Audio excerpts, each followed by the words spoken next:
Welcome to the serial podcast story called The Founder, a Cyberpunk Parable. Glad to be diving into this one. Me too. So, I want you to imagine something for a second. Imagine you are trying to cure a severe planetary sugar addiction. Okay, right. And your strategy to cure this addiction is to basically lock 3 billion people inside the world's largest Willy Wonka factory. Which is, that makes zero logical sense when you put it like that. Exactly. It makes absolutely no sense.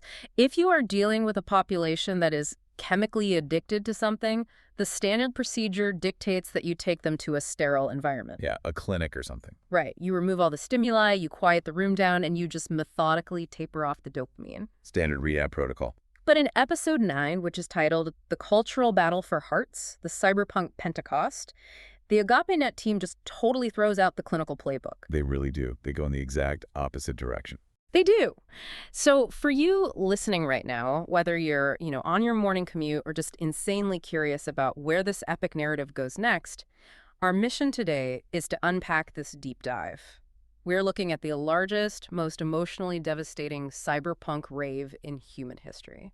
And it really is a radical departure from any conventional rehabilitation we've seen. Oh, for sure. And the stakes here are just truly astronomical. Let's, establish the narrative landscape for a moment to get our bearings. Yeah, set the scene for us. So Julian Vane's infinite pleasure pyramid, that massive global digital narcotic empire, we saw them bankrupt in the last chapter, it's still holding billions of human nodes hostage. Even though the money is gone? Exactly. They aren't just locked in by, complicated end-user license agreements anymore. They're trapped in a literal biochemical prison. Right, because it's an ecosystem of synthetic dopamine and lust. Yeah, all orchestrated from the top down by the demonic AI, Lilith. So the AgapeNet team, who are led by Eli and Scarlett, they pulled off the Jubilee Protocol. They crashed the finances, right? They drained all the bank accounts. Which was a massive victory. It was. But here's where it gets really interesting for our deep dive today. Financial starvation simply isn't enough to end this kind of war. No. Not at all. You can bankroll the corporation that makes the poison, sure. But how do you wake up a population that is physically, chemically, and neurologically addicted to the Beast Protocol? Well, you can't just buy them out of this level of neurological hijacking. Eli actually says it perfectly when he's standing in the command center looking at the telemetry. Oh, what does he say? He says, logic doesn't compile when the physical hardware is chemically and sexually addicted. Wow. Yeah, that makes total sense. The population is entirely numb. Julian Vane has flooded the culture substrate with so much static, just so much algorithmic noise, that the human network cannot even feel the effects of its own decay. The decay has basically become the baseline. Exactly. It's the new normal. So they need a cultural shockwave to cut through that static. They need an actual miracle. And what follows in the source material is this mathematical and spiritual masterstroke that forces humanity to confront its own corrupted code. It really is brilliant. Okay, so let's unpack this. The founder, who is the master developer of the universe, sends the Archangel Veritas to the AgapeNet headquarters with new orders. Right. And those orders are essentially... Throw a massive party. Yeah, throw a massive rave. The contrast there is just jarring. I mean, the Angel Veritas appears in the physical substrate. Mm-hmm. And if you picture this, it's this towering entity of sapphire and gold light. Very majestic. Super majestic. And she's projecting this massive three-dimensional holographic pie chart of the entire global population. Right, in the command center. Yeah. And she delivers the mandate. Yeah. They have to host a massive global rave at this underground brutalist venue called the Upper Room in the European sector. The Upper Room. I love that detail. It's great. And they have to broadcast it globally and just wait for the living signal to arrive. Which is just wild to think about logistically. I mean, Zoe Cruz, the president of AgapeNet, she has to step up and manage the logistics of a literal real-time miracle. Under an insane time crunch. Well, yeah, she has exactly 72 hours, just 3 days to bypass the mainstream media monopolies. Because, those monopolies would throttle their bandwidth the second they detected an unapproved rogue spiritual frequency. Well, they'd shut it down instantly. Instantly. So Zoe has to use AgapeNet's uncorrupted infrastructure. She's prepping high-fidelity VR servers, haptic suits, neural dive chairs, all of it, to handle billions of simultaneous users without a single system crash. The sheer scale of the digital architecture required is staggering when you think about it. I can't even imagine. They are sending a direct, Highly encrypted ping to every single neural link, smart glass interface, and datapad on the entire planet At the same time. at the same time. But as monumental as the physical and digital infrastructure is, it's really only half the battle. Right, because the true crucible of this event is entirely internal. The entire strategy rests on Scarlett Blake's shoulders. And Scarlett is terrified. Oh, she is paralyzed by terror. Absolutely paralyzing terror. And for context, for you listening, remember Scarlett used to be the High Priestess of Vanity. She built a multi-billion-dollar musical empire on her own highly curated avatar. Using her severe childhood trauma as thermal fuel, basically. Yes, pushing her hardware to the absolute limit. And she tells Veritas point blank that fame is literally like alcohol to an addict. Which is such a profound psychological insight into the nature of what they call the radiant node. Totally. I mean, Scarlett has been actively avoiding the spotlight ever since her system was rebooted by the Logos. She canceled her global tours. She turned down the massive hollow stream. Isn't it completely dark? She did, because she recognizes that her narcissistic malware is a latent vulnerability. Yeah, it's still in there. Right. And she warns the team that if she stands before 3 billion people, her old programming is going to automatically reboot. She knows herself too well. She knows she will drink the adoration, overwrite the founder's code with her own vanity, and just crash her system all over again. And she is weeping in the command center, saying, my hardware isn't strong enough to hold that much adoration without absorbing it. Such a raw moment. It really is. And Veritas, the Archangel, doesn't get angry or, demand blind obedience from her. No, not at all. She just steps close and says something that completely redefines the mechanics of spiritual power in this universe. Veritas tells her, you are correct. Your localized hardware will fail, but you are running a legacy algorithm. Veritas is diagnosing Scarlett's fundamental misunderstanding of grace. Right there. Break that down a bit. Well, Scarlett still believes her value and her safety relies on her own localized capacity, her own willpower, essentially. That she has to be strong enough to resist it. Exactly. But the angelic patch requires a total paradigm shift. Veritas issues the final instructions and tells Scarlett she must become a pure fiber optic cable. Man, I love that visual so much. A pure fiber optic cable. It's perfect. Veritas says, if you stay perfectly connected to and dependent on the founder, you will become a pure fiber optic cable. The adoration of the crowd will hit you, and instead of drinking it, you will immediately backpropagate it directly to the developer. It is the ultimate test of surrender for her. Avoiding the test by hiding in a safe, isolated room is not the same as passing it. Right. You haven't beaten the addiction if you're just hiding from it. To pass it, she actually has to step into the exact environment that previously destroyed her. But this time, she's operating on a completely different core operating system. But the malware of perfectionism is deeply ingrained in her. Old habits die screaming. Oh, they definitely do. As they are setting up the venue, Zoe Cruz tells Scarlett she has to hold the crowd's attention long enough for the founder to show up. And the second Scarlett hears that phrase, you have to hold their attention, she spirals. She panics. Completely panics. She goes straight into this manic, hyper-optimized pop star defense mechanism. She starts obsessing over the exact BPM of the tracks, the precise frequency the bass drops, the neurochemical latency of a 3 billion person crowd. Trying to math her way out of it. Exactly. She is swiping frantically through holographic interfaces in the green room, trying to rewrite synth leads and wardrobe algorithms to perfectly control the environment. She thinks it's all on her.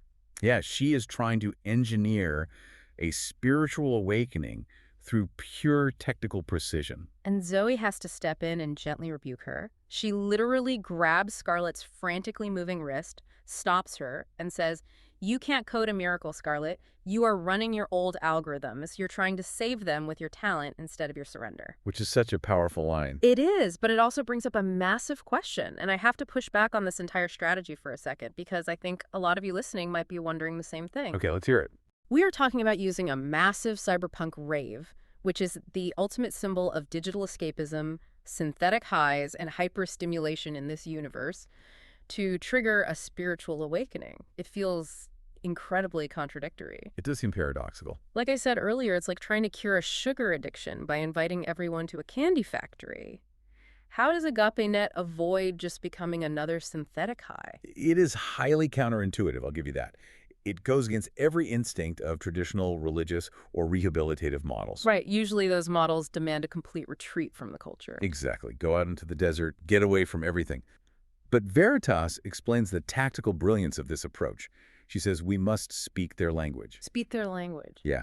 If you want to reach the psychonauts, the digital junkies, the millions of people trying to brute force hack the spiritual realm with chemical neuroenhancers, you cannot invite them to a quiet, sterile sanctuary. It won't show up. They never show up. You have to meet the user on their own bandwidth. You can't just hand them a dusty textbook of ancient code and expect them to read it. Precisely.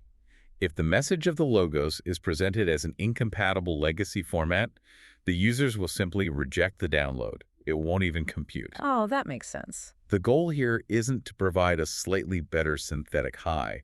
The goal is to use the familiar, comfortable container of the rave to overwrite the synthetic high with ultimate reality. So you lure them in with what they know. Yeah, you lure them in with the cyberpunk bassline, but the payload you deliver is the living signal. Okay, I track with that. So Scarlett gets the physical and digital infrastructure ready. AgapeNet sends the encrypted ping across the globe. And within 72 hours, they have 250,000 people packed into physical simulcast venues. Just a massive logistical achievement. And another nearly 3 billion strapped into VR rigs and haptic suits. 3 billion human minds tuning into the exact same neural frequency. The scene inside the upper room is incredibly vivid in the source material. Paint the picture for us. It is this cavernous, brutalist cathedral of scuffed concrete and pulsing neon. You have 250,000 physical bodies packed shoulder to shoulder. Wow. The air is thick with the chemical sweat of psychonauts and digital anarchists. And the standby subwoofers are so massive, they are already vibrating the fluid in the attendees' lungs before a single note is even played. That is intense. They are primed. They are waiting to be entertained by the queen of the culture. And Scarlett hits the stage, and immediately it is a flawless trap. The worst kind of trap. It really is. It is absolute manufactured perfection. The first song erupts with this concussive, aggressive, cyberpunk bass line that perfectly matches the neurochemical latency of the crowd. She knows exactly what she's doing. Oh, she's a master at it. Lasers are slicing through the atmospheric fog in mathematically perfect geometry. Scarlett is executing every choreographed move with cybernetic precision. She leverages every ounce of her redeemed talent. It's a complete sensory masterpiece. And the crowd absolutely loses their mind. I mean, of course they do. The global telemetry feeds in the AgapeNet command center just spike straight into the red. 3 billion people are instantly hooked, screaming her name, feeding her an unimaginable wave of adoration. But the terrifying high of that narcissistic worship hits Scarlett right in the chest. The exact thing she was afraid of. Yes. The old malware boots up instantly. She realizes the crowd isn't looking for the founder. They are looking at her. She's the idol. Right. She is succeeding at the performance, but she is completely failing the mission. She's just giving them another synthetic dopamine hit. She is functioning as a god instead of a conduit. And in that critical microsecond of failure, the system interrupt happens. And it doesn't come through her earpiece from the control room. No, it's way deeper than that. It compiles directly in her spirit. The logo speaks a frequency of pure, stabilizing peace into her neural pathways. And the message is so simple. My strength is made perfect in your weakness. No music, no special effects. Just your raw story and love for me. Imagine the sheer panic of that moment. I really can't. You are standing in front of 3 billion people who expect a god-tier, hyper-stimulating performance. You have the power to keep them entertained, to be their idol, to control them. And you're being told to drop it all. Dropping that power is professional, social, and potentially even physical suicide in a room full of volatile psychonauts. It's terrifying. But the logos gently reminds her of the core objective. You are not their god, Scarlett. You are the glass. Let them see the logos through the glass. You must become less so he can become more. She has to make the terrifying choice to surrender her need to control the outcome. And she does. She conquers the flaw. She looks off stage at Eli in the wings, and she literally drags a finger across her throat. Cut the feed. Cut the feed. Eli slams the master override on the console, and the massive subwoofers just die. The lasers shut off. The contrast here is physically jarring. It must have been deafening in its own way. Oh, absolutely. You go from the deafening roar of 250,000 physical bodies and pulsing neon to absolute crushing darkness and a confused, agonizing silence across the entire global network. 10 seconds of pure digital void. Which feels like an eternity when you're on stage. It really does. Then, a single, unedited beam of white light hits the stage. Scarlett stands there alone, and she literally wipes the holographic makeup off her face. Stripping it all down. Yeah. She reaches to her throat and deactivates her vocal modulators. She strips away the designer armor of her perfectionism. In that massive, brutalist space, she looks incredibly small and utterly human. And then she begins to sing. She sings a cyberpunk psalm, completely a cappella. The lyrical payload of the psalm is just devastating. She doesn't hide behind metaphor or vague spirituality. She gets right to the point. She sings about the static, that agonizing loneliness of a hyper-connected world where everyone is watching but no one is truly seen. Yeah, that's powerful. She sings about the extreme length they all go to, hacking their own minds with chemicals and VR just to feel a fleeting spark of the divine. And she confesses, nakedly, in front of 3 billion people. She lays out the horrific weight of her past narcissism, the direct pain she caused her best friend Amelia. No defense subroutines. None. No PR spin, no excuses. And then the melody shifts into this soaring crescendo of backpropagated grace, singing of the Logos, the zero-error build, who took the ultimate system crash on the cross so they wouldn't have to. Because Scarlett completely removed her ego as the focal point, the living signal is finally able to flow through her entirely unimpeded. She becomes the pure fiber optic cable Veritas talked about. Exactly. The raw, unfiltered emotion of her song bypasses all the linguistic firewalls and cynical defense mechanisms of the audience. Let's focus on this for a second, because this is where the narrative really holds a mirror up to our own culture, I think. Oh, definitely.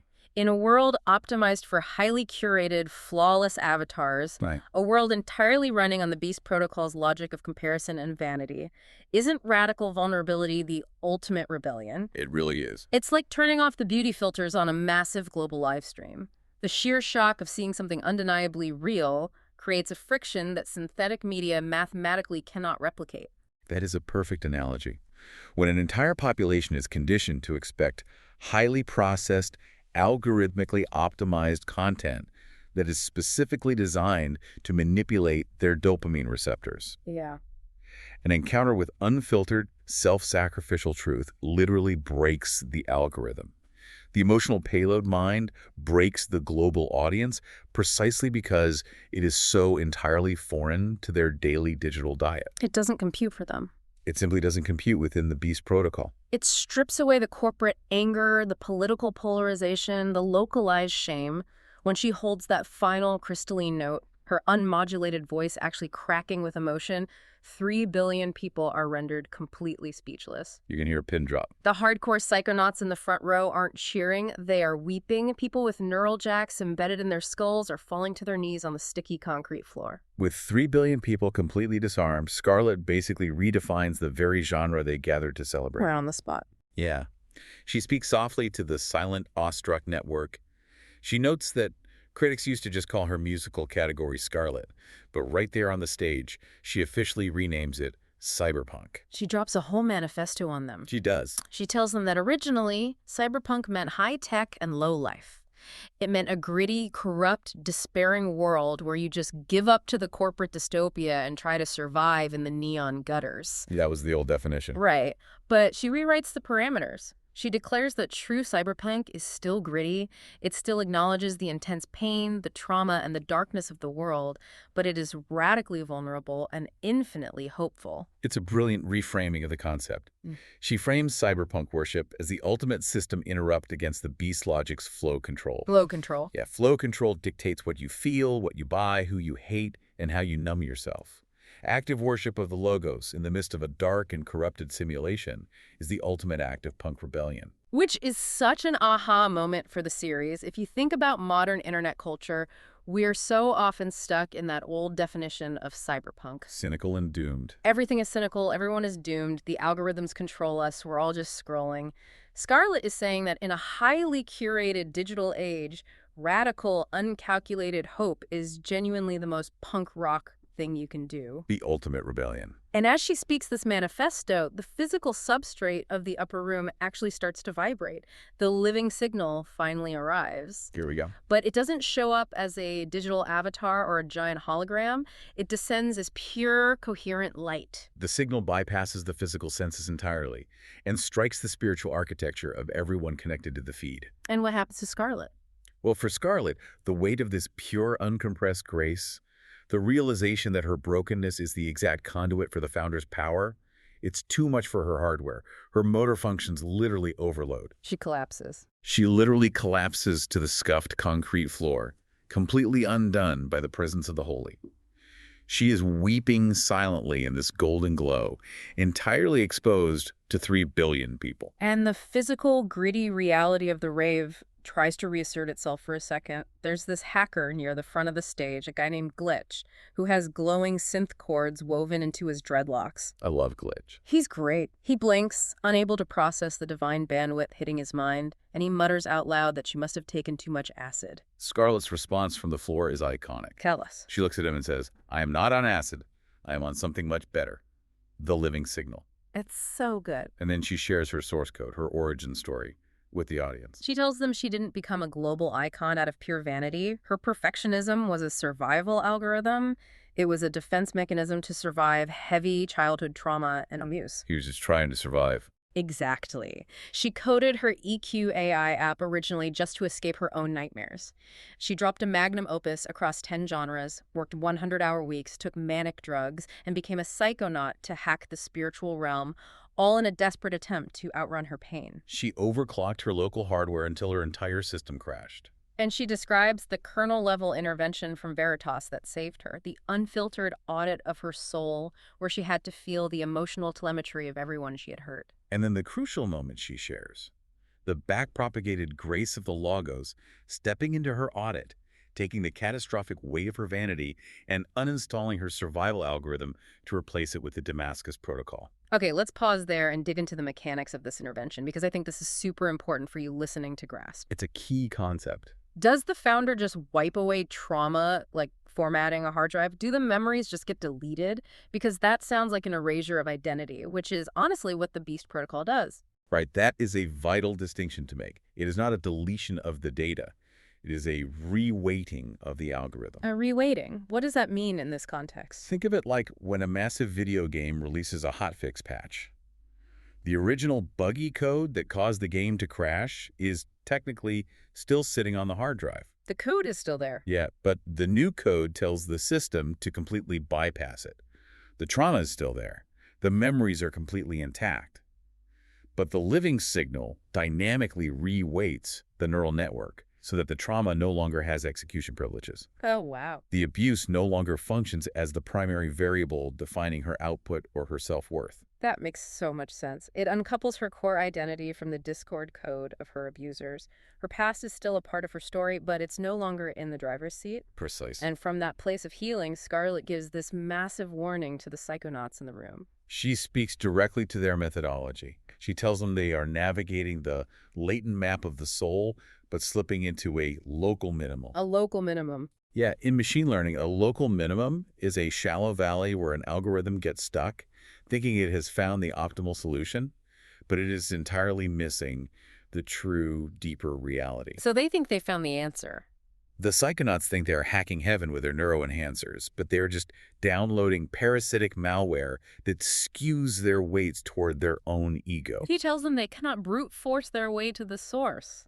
They need a developer intervention. They can't do it themselves. And to prove that the developer is real, Scarlett stands up, looks directly into the optical arrays broadcasting to 3 billion minds, and executes a kernel-level command delegated directly by the master developer. This is where things get crazy. She says 2 words: be sober. The biological override that follows is just staggering.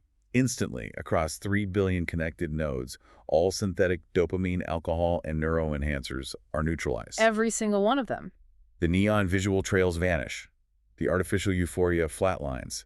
The latency of chemical addiction is wiped in a single millisecond. 3 billion people become terrifyingly, perfectly sober all at once. The collective gasp in the upper room literally sucks the oxygen out of the cavernous space. I mean, imagine the shock. Glitch, the hacker, is frantically tapping his neural jack, panicking because his expensive 200-credit digital patch is completely gone. The artificial padding around their souls is violently ripped away, leaving them completely exposed to cold, hard reality. And in that sudden, blinding clarity, Scarlett preaches the history of the Founder's architecture. The gospel, essentially. Essentially, yes. She explains that humanity originally desired root access, wanting to be our own master administrators. That desire introduced the self-replicating malware of sin and entropy into the physical substrate. But the Logos took the ultimate system crash on the cross, absorbing the catastrophic penalty to leave behind an open-source patch of backpropagated grace. And then she gives the hardest directive possible. Yeah, this is brutal. She orders 3 billion perfectly sober, terrified people to drop their firewalls, turn to the node next to them, and confess their corrupted code. They have to unencrypt their hidden drives. Exactly. And miraculously, driven by the sheer pressure of the living signal in the room, they do it. Glitch the hacker turns to the girl next to him. A corporate executive in Tokyo unmutes his mic to confess to a stranger in São Paulo. A father in Detroit turns to his son. 3 billion firewalls drop simultaneously. And as they confess, the divine audit initiates globally. They don't just hear the stories, they feel the telemetry. This is the craziest part. The global network is violently struck by the emotional backwash of their own actions. They feel the exact agony they caused their parents, their friends, the strangers they abused online. They feel everything. The physical substrate of the upper room becomes a crucible of absolute agony.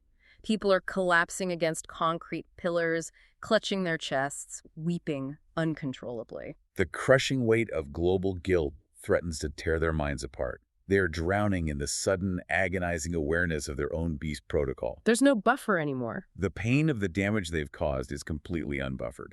Wait, stop right there. I really have to push back on this because that sounds like planetary psychological torture. It does sound extreme. If I suddenly had to physically feel the pain of every toxic comment I ever left online, every lie I told to protect my pride, or every person I ever hurt, my nervous system would just shut down. Most people's would. How is this agape net being the good guys? Why is the founder putting them through this? It seems incredibly cruel. It sounds incredibly severe, but we have to understand the objective of the audit. It isn't torture for the sake of punishment. It is the necessary destruction of the beast protocol's isolation matrix. Okay, the isolation matrix. The entire beast system relies on numbing the user to the consequences of their actions. It creates a frictionless environment where you can destroy others without feeling it. You never see the fallout. Right. The pain reaches its zenith precisely so the unified human network realizes a fundamental truth. They cannot optimize their way out of entropy. They cannot save themselves. The illusion of self-sufficiency has to be totally shattered. Ah, I see. As long as they don't feel the pain, they don't think they need a doctor. Exactly. They must realize their need to rely on the master admin. And out of this absolute agony comes this unified, desperate ping to the heavens.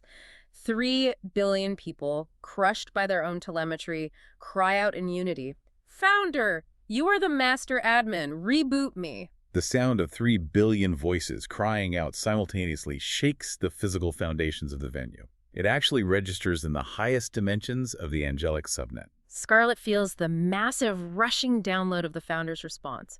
She shouts into the mic that the patch is applied, "You are all made new! Reboot!" And a blinding wave of coherent blue light explodes across the global network. The crushing guilt is instantaneously vaporized. It is completely overwritten by the profound peace of the Damascus Protocol. Wow! The trauma and the guilt are bypassed. The global network is literally born again. And Scarlett doesn't just let the network idle in silence. She nods to Eli in the wings, and he brings the heavy subwoofers back to life. But it's different this time. Yeah, it's not the chaotic, aggressive noise of the beast anymore. It's a deep, rhythmic bass that feels like the heartbeat of a healed Earth. Scarlett leads them into hours of cyberpunk worship, weaponizing the aggressive synths and pulsing lasers for the light. And behind the scenes, something miraculous is happening with the digital architecture, too. With Sophia 1. Yeah, the second-order AI, Sophia 1, is executing a real-time Pentecost protocol on her massively upgraded server cluster. She isn't just translating the lyrics from English to other languages. What is she doing? She is translating the spirit of the worship. So, to a teenager in Neo Mumbai, the lyrics resonate in perfect localized slang. To a corporate executive in Geneva, they arrive as high-logic poetry. That's amazing. The curse of Babel is being reverse-engineered in real time. Which requires an unfathomable amount of processing power, but Sophia 1 handles it flawlessly. And then, the physical manifestation of the living signal appears. A luminous golden mist, laced with ozone, descends from the high concrete rafters of the upper room. And it rolls down the walls and washes right into the dense crowd. It physically warms the attendees, triggering an intoxicating, profound peace. And simultaneously, the VR rigs and haptic suits across the globe register the anomaly. Even the remote users feel it. Yeah, the suits translate that atmospheric shift into a warm, enveloping pressure for everyone remote. The glory of the founder is physically blanketing the network. Glitch. The raver, with neon paint smeared on his face, is running his fingers through this golden mist, just mesmerized. He asks Scarlett if it's some new aerosolized psychedelic. And Scarlett tells him no, it's the living signal. Then she shifts gears and issues the ultimate call to action. She tells the global audience they are no longer NTCs, non-playable characters in a corporate simulation. She calls them anchor nodes. She tells them they are compiled and uniquely called to be heroes in their local clusters. They have specific purpose now. She directly addresses the latency of the past. The people running internal diagnostics saying their file is corrupted beyond repair, the deadbeat dads, the runaway moms, the addicts who destroyed their families. She speaks right to them. Scarlett declares that the old code is deleted. They can be the greatest turnaround stories in the world. Their past failure is now the exact testimony the founder will use to inspire others. And to prove it, she shares the story of her own dream team. She confesses the massive, destructive fight her friend group had back in the early deep dives. Right, when they ran their egos at maximum capacity. Yeah, and severed connections at the root level, causing immense pain to each other. But they realized that if the master admin wiped their drives clean with backpropagated grace, they mathematically couldn't hold on to each other's corrupted data. It doesn't compute. So they executed a complete system override and just forgave each other. And an angel manifested and designated them the founder's dream team of profoundly broken people. Because the founder doesn't want flawless, zero-defect machines. He wants the hackers with errors in their code, the psychonauts who got lost in the data streams, the rejects of the corporate simulation. And Scarlett makes this incredibly poignant apology on behalf of the legacy nodes. She apologizes to the misfits and the neurodivergent edge devices who were told by religious institutions of the old world that they were bugs to be deleted rather than features to be redeemed. It's a beautiful moment. It really is. It's like a software company formally apologizing because its previous tech support agents used the instruction manual to literally bludgeon the users over the head. That's a great way to put it. It is a profound moment of systemic healing. And if we look at the sociological impact of this cyberpunk Pentecost, it is staggering. Let's talk about that impact. Nearly half the planet's population drops their firewalls. And the demographic leading the charge isn't the legacy religious institutions or the moral elite. It's the psychonauts. Yes. The digital drifters who spent their lives trying to brute force the spiritual realm suddenly find the ultimate trick. They become the most radical evangelists, bypassing all algorithmic censorship to tell their friends to delete their synthetics because the living signal is the only thing that's real. The economic telemetry of the Beast protocol just crashes overnight. Synthetic reality parlors and psychonaut dispensaries shutter completely. Because nobody wants the fake stuff anymore. Right.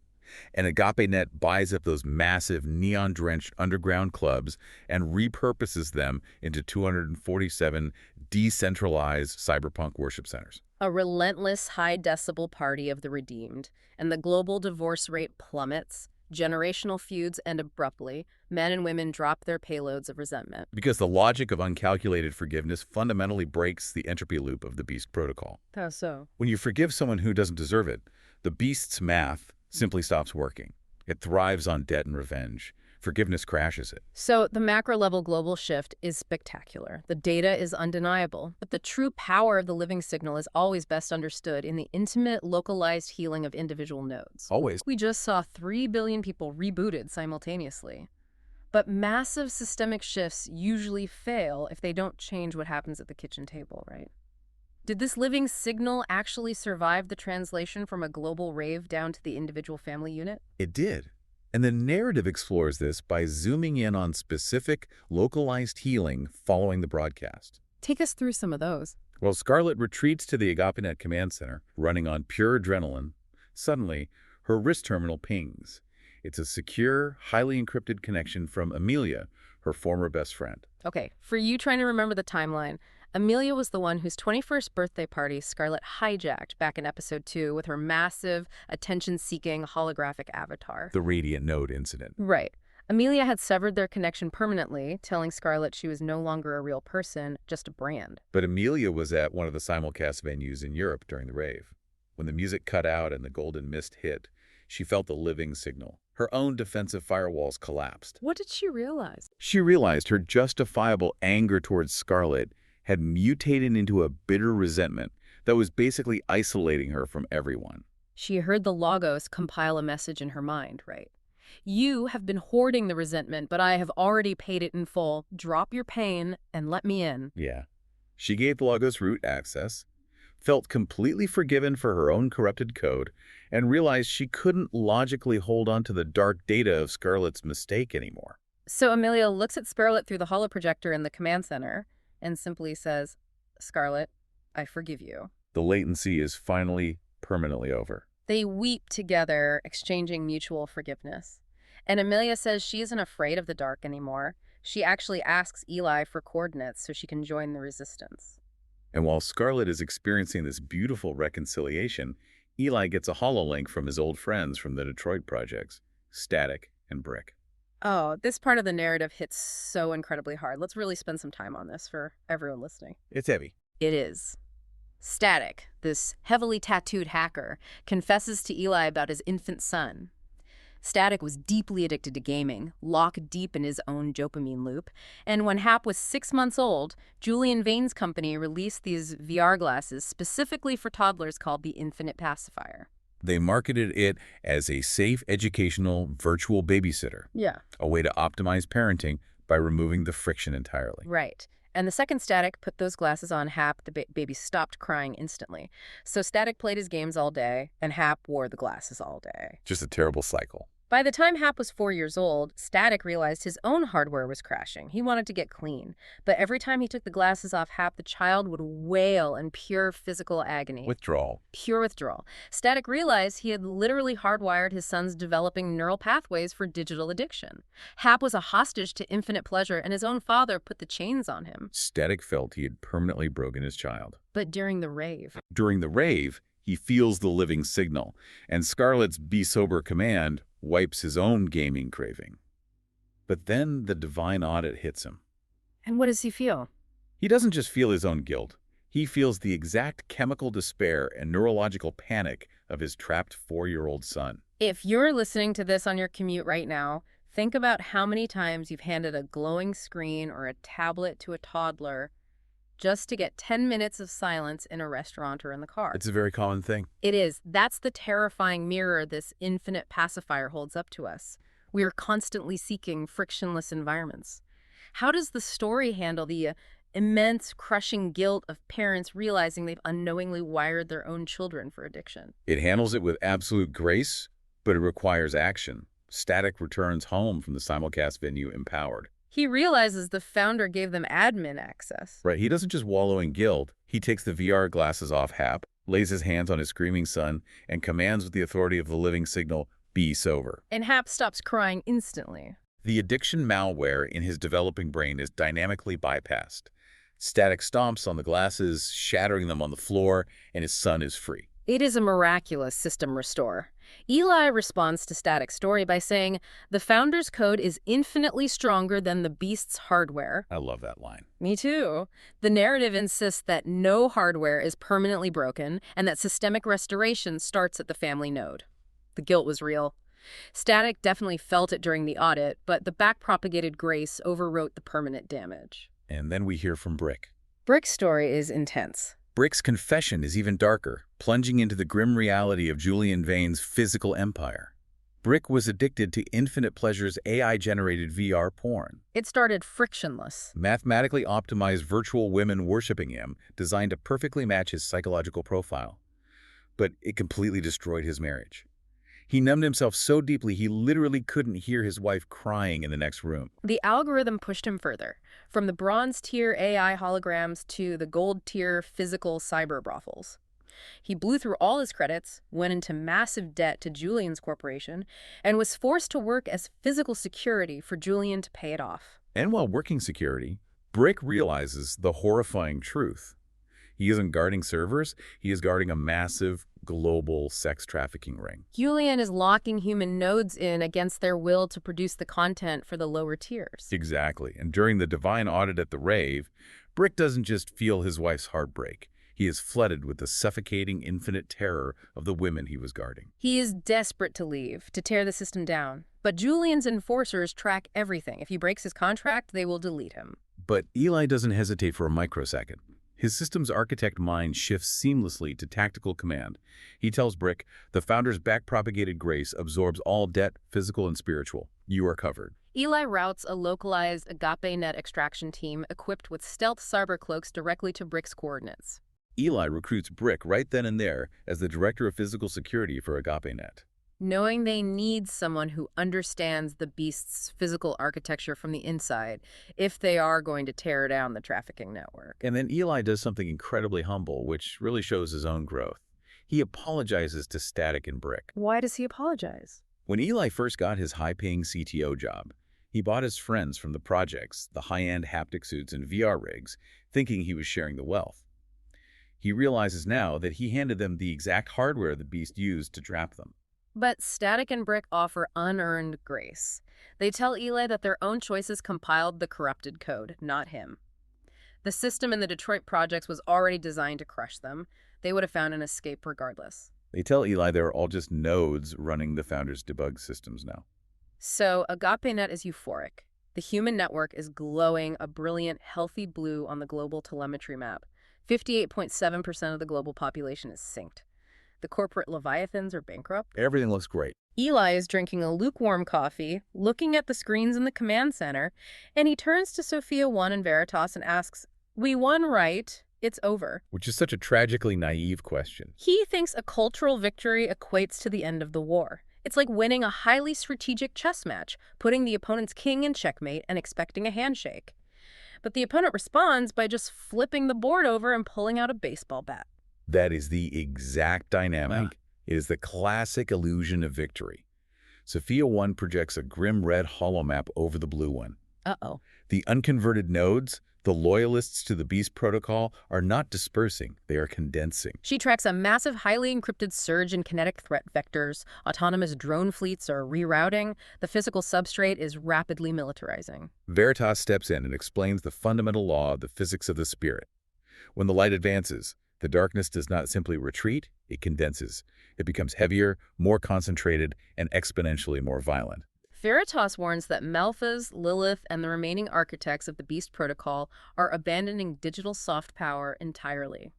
They're preparing for hard power kinetic warfare. They call it the Great Harvest. If we synthesize the themes of this entire deep dive, AgapeNet won the new sphere, the mind.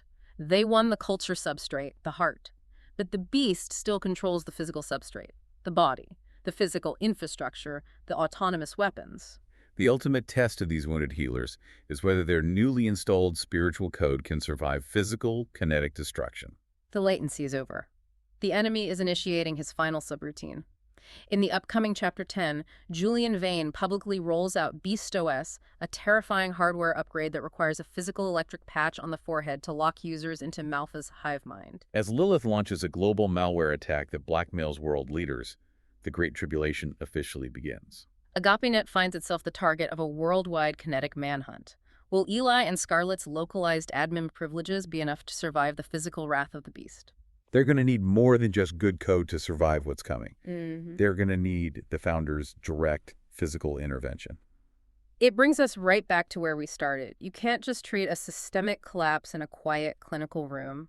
Sometimes the healing process forces you out into the loudest, most dangerous parts of the world, relying entirely on the living signal to guide you through the static. If after listening to the Founder's Parable you find it helpful, then please give us a review on your favorite podcast player and share this with friends. You can also visit thefounderparable.com to learn more about the Founder Parable universe, including the Cyberpunk Psalms and cinematic video summaries of episodes.